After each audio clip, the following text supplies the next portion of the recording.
चुनौतियां तो थी भारतीय जनता पार्टी के सामने, और चुनौतियां इसलिए भी थी, Bharatiya Janata party ED, CBI, income tax के द्वारा सबको डराना, धमकाना और पूरी तरह से विपक्ष को ख़त्म करना।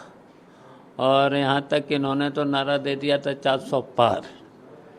तो ये सीधा सीधा तानाशाही के रास्ते पर जाकर के संविधान को बदलना। तो इस गरूर को, भारतीय जनता पार्टी को जो गरूर था, उस गरूर को समाजवादी पार्टी और इंडिया गठबंधन के कार्यकर्ताओं ने और जनता ने इनके गरूर को इस चुनाव में तोड़ने का काम किया है।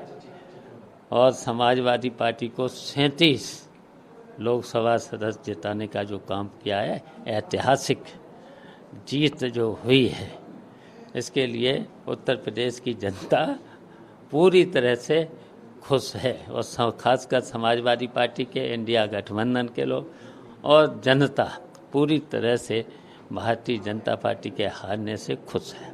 इस चुनाव में 2 सीटें पे बहुत सारी सीटों पे चर्चा थी, लेकिन बदायूं में बाद में बहुत चर्चा रही और संभल में, क्योंकि दोनों जगह पे समाजवादी पार्टी ने जो आरोप लगाए और उसके बावजूद दोनों सीटें जीत गई, क्योंकि कहा गया वहां दस्ते फेंके गए, बूथ के जो कार्यकर्ता थे उनको उठा लिया गया, रात में कई लोगों को नजरबंद किया। इन सब के बावजूद भी एक बड़ी जीत हासिल करी है। ये कितना बड़ा आपके लिए टास्क था, क्योंकि वरिष्ठ नेता है, आपके ऊपर सभी जिम्मेदारियां थी, उसके बाद इसको कितना बड़ा? ये सही है कि बदायूं में, संभल में और हमारे क्षेत्र जसवंत नगर, मैनपुरी लोकसभा में इन्होंने प्रशासनिक अधिकारियों को, पुलिस के अधिकारियों को लगा करके जो तांडव किया था, बस्ते फेंक देना, पर्चियों को फाड़ देना और इस तरीके से भगाना, जहाँ पर भी 300 मीटर की दूरी पर भी अगर बस्ते लगे हुए थे तो वहाँ पर भी तांडव मचा करके, लाठीचार्ज करके भगा देना।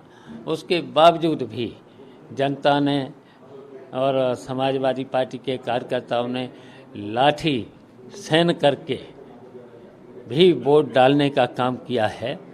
तो ये फिर मुकाबला किया है और मुकाबला करके समाजवादी पार्टी और इंडिया गठबंधन को जिताने का काम किया।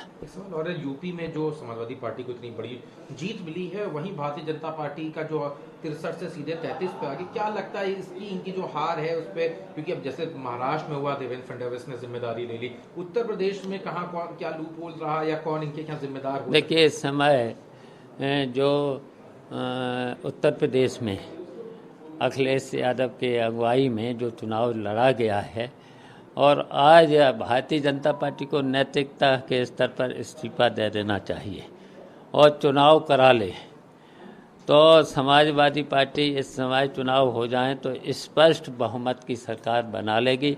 और इस समय जो देखिए, समाजवादी पार्टी को सभी वर्ग के लोगों ने, यहाँ तक कि अल्पसंख्यक और मुसलमान भाइयों से लेकर के सबने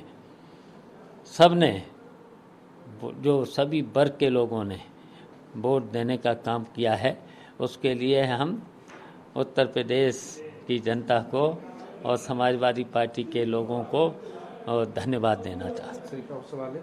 एनडीए की आज फिर से बैठक बुलाई गई है, हालांकि अभी इनके जो नेता थे सब मिले, क्योंकि एब्सोल्यूट मेजॉरिटी किसी भी पार्टी को नहीं मिली, भारतीय जनता पार्टी की एब्सोल्यूट मेजॉरिटी नहीं मिली एनडीए के साथ। क्या लग रहा है कि गवर्नमेंट फॉर्म कर पाएंगे या किस तरह की? चलिए, वो तो देखते जाइए, वो तो फिर समय आने पर सब फैसले हो जाएंगे।